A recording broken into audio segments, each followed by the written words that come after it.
Salut, c'est Fabwise, Fabwizy. Je viens vous parler aujourd'hui comment on vient fixer les élevons à la wing. Donc pour ce, on va utiliser du scotch storage de chez 3M. Je vais d'abord faire 3 petites bandes de 10 cm à peu près. Ça va dépendre de la longueur de l'aile. Une au milieu, une par côté mais qui n'aille pas jusqu'au bout. J'attrape un bout de scotch que j'ai déjà prédécoupé. J'essaie de le mettre droit. Voilà. Ensuite, je prends mon élevon, je le mets en position maximum vers le bas, pour pas le brider dans ses commandes. Un peu chiant, mais ça se fait. Voilà, venir comme ça.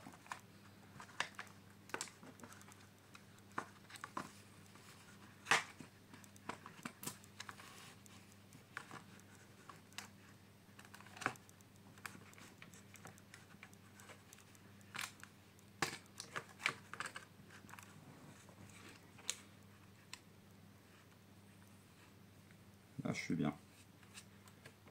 Voilà, maintenant je peux. Alors, ça va être plus facile pour la suite. Je mets un petit truc pour m'aider pour surélever. Après, j'en mets un ici, mais je m'assure de laisser de la place entre les deux. Il me faut au moins 3-4 cm entre les deux minimum, quoi. Bon, dans l'idée, je vais le mettre, je vais l'axer, quoi.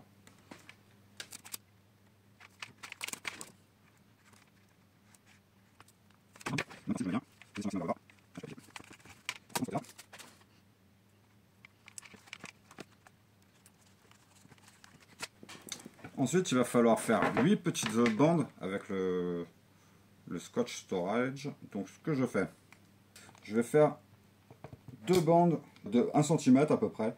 Plus facile si je fais ça.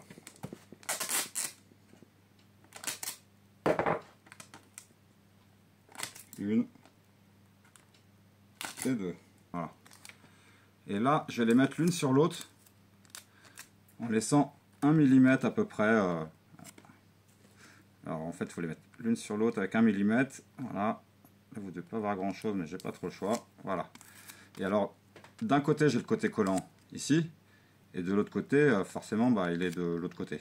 Voilà. Ensuite, ce qu'il va falloir faire,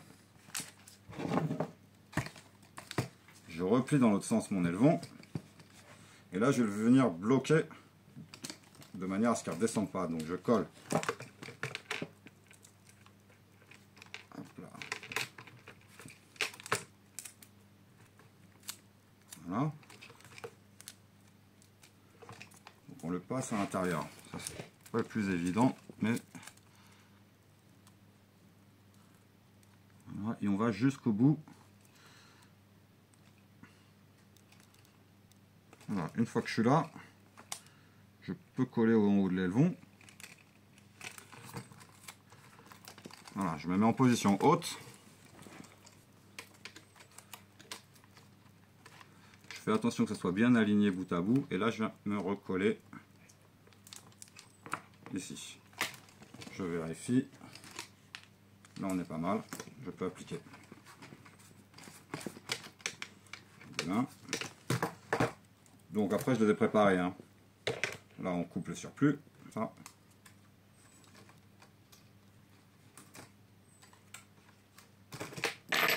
Ici, je vais la mettre dans l'autre sens.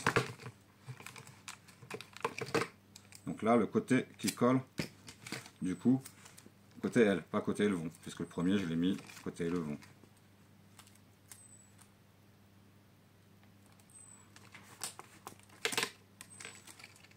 Là, pareil, je viens en buter sur l'autre.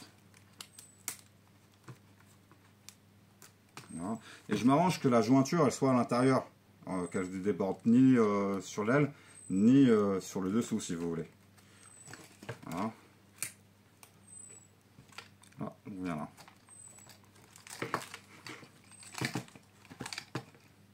Donc du coup, ça va le maintenir dans les deux sens, pour qu'il évite de partir comme ça, et pour qu'il évite de redescendre comme ça. Okay.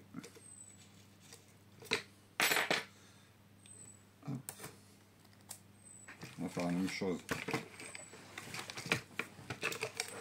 entre les deux scotch. Voilà. Le scotch est là, sur le dessus, et maintenant, Je mets en position haute. Je mets en dessous. Voilà. Continue dans l'autre sens.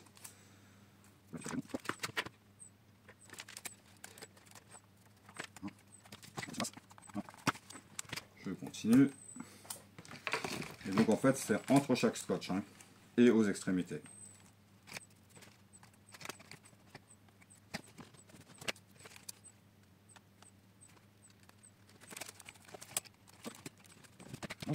C'est mieux de le faire quand vous n'avez pas encore attaché les guignols. Hein.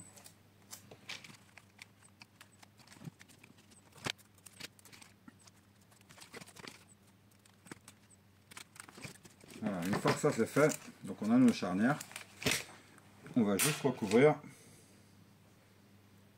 d'un bout de scotch qui fasse toute la longueur. On va couper d'abord.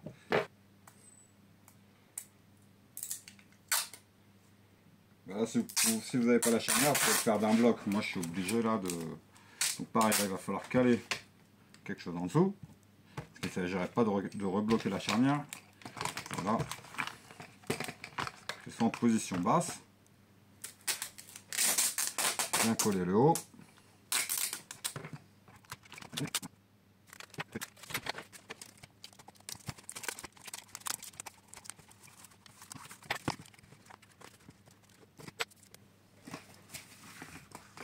vais remettre un petit bout ici.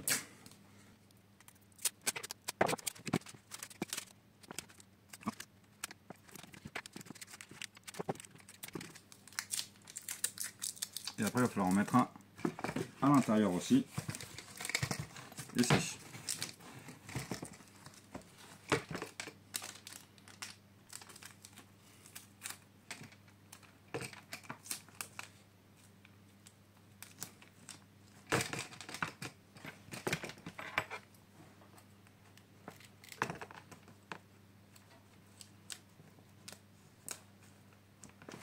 Voilà, et là je me démerde pour que vraiment il me réduise pas mon angle. Hein. Et là on peut couper.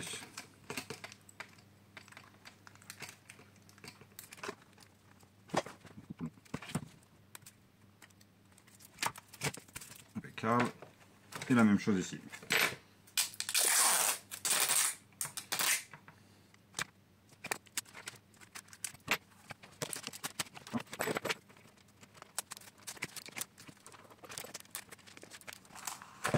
Je peux couper tout le long à nouveau.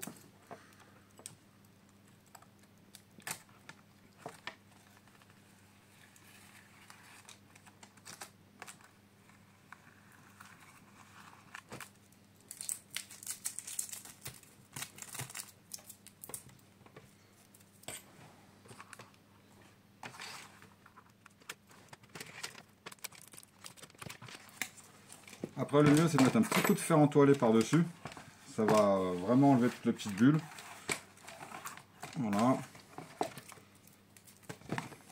Et l'idée c'est que ça soit souple. Que si je secoue, le bon faut qu'il bouge quoi. Hein. Faut pas qu'il soit prisonnier. Voilà. Bon bah j'espère à bientôt.